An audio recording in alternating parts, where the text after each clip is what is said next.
हम बंद कर देंगे, हम नहीं चलाएंगे, हमको उसकी जरूरत नहीं है। किस तरह की कार्रवाई हुई है? कौन सा हॉस्पिटल है?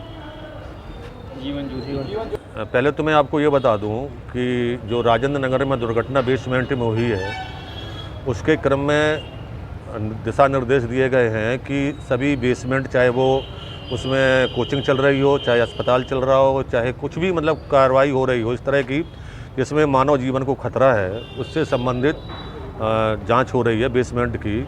और इसी के क्रम में एक जो है सीएमओ साहब के द्वारा एक टीम गठित की गई थी अस्पतालों की जांच करने के लिए।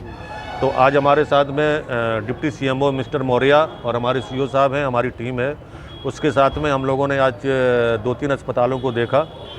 एक अस्पताल जीवन ज्योति है, इसके बारे में जब हम लोगों ने यहाँ डॉक्टर साहब के साथ में जांच की तो यहाँ पर जो है मुख्य रूप से महिलाओं की का इलाज चल रहा है और भारी संख्या में यहाँ महिलाएं बैठी हुई पाई गई और अंदर एक डॉक्टर उनको देख भी रही थी।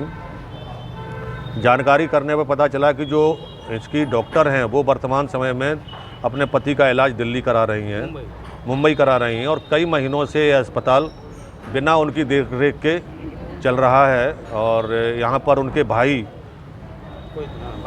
उनके सगे भाई जो है यहाँ पर अपनी देखरेख में इस अस्पताल को चला रहे हैं।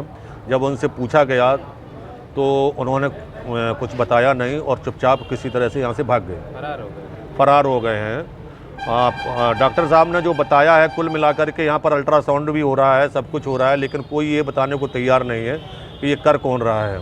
और सबसे बड़ी चीज़ है कि बेसमेंट में चल रहा है, बेसमेंट का में अस्पताल चलाने का कोई भी नियम नहीं है बेसमेंट में। और गर्भवती महिलाओं का इलाज हो रहा है और अस्पताल तालाब के जस्ट आगे बना हुआ है, पानी की निकास की कोई व्यवस्था नहीं है। अगर किसी भी प्रकार का बरसात हो जाती है या आग लग जाती है या कुछ भी हो जाता है तो यहाँ पर बड़ी दुर्घटना होने की पूरी संभावना है। किस तरह कार्रवाई करनी चाहिए? तो यहाँ पर जो है हमारे सीएमओ साहब हैं, सारी चीज़ें देखने के बाद में हमारे डिप्टी सीएमओ साहब जो है यहाँ पर जो चिकित्सा की नियमावली है उसके अंतर्गत जो है हमारे डिप्टी सीएमओ साहब कार्रवाई करेंगे और कार्रवाई से जिलाधिकारी महोदय को अवगत कराएंगे। किस तरह कुछ लोगों को हिरासत में भी लिया गया, क्या मामला? कुछ इस तरह के दलाल टाइप के लोग लग रहे थे जो बात पर जो है काम में अवरोध उत्पन्न कर रहे थे। तो उनको फ़िलहाल पूछताछ के लिए सीओ साहब ने उनको बोला है, तो पूछताछ के लिए कि आगे की पूछताछ की जा सके कि जो आदमी भागे हैं या जो यहाँ से कर्मचारी भागे हैं तो उनके बारे में बताया जाए, या जो अल्ट्रासाउंड कर रहे थे तो वो किसके द्वारा अल्ट्रासाउंड किया गया। जब डॉक्टर यहाँ नहीं है तो ये सारे कार्य कौन कर रहा है। अब इस संबंध में तो हमारे डिप्टी सीएमओ साहब बताएंगे, डिप्टी सीएमओ साहब सामने हैं, ये बताएंगे। किस तरह की कार्रवाई की जाएगी?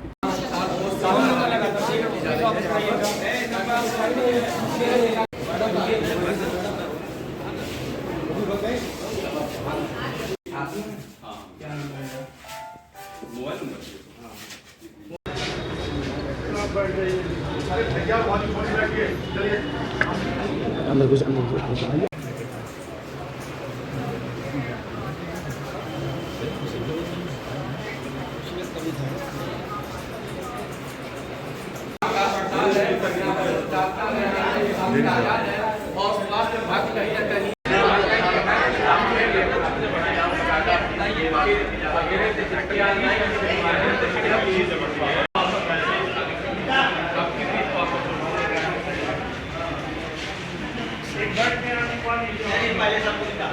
सील करना है और इनको भी सील करना है। ये यार यहाँ बताओ, ये आप घंटा रखा है इसका, इसमें आप वो MSc है। हाँ, ठीक है। तो थोड़ा नियम कानून है कि 11th-12th तक पढ़ा हुआ लड़का जो जितना दिमाग लगा रहे हो तुम, उससे कहीं ज़्यादा कंसर्न हमारा है। हम बहुत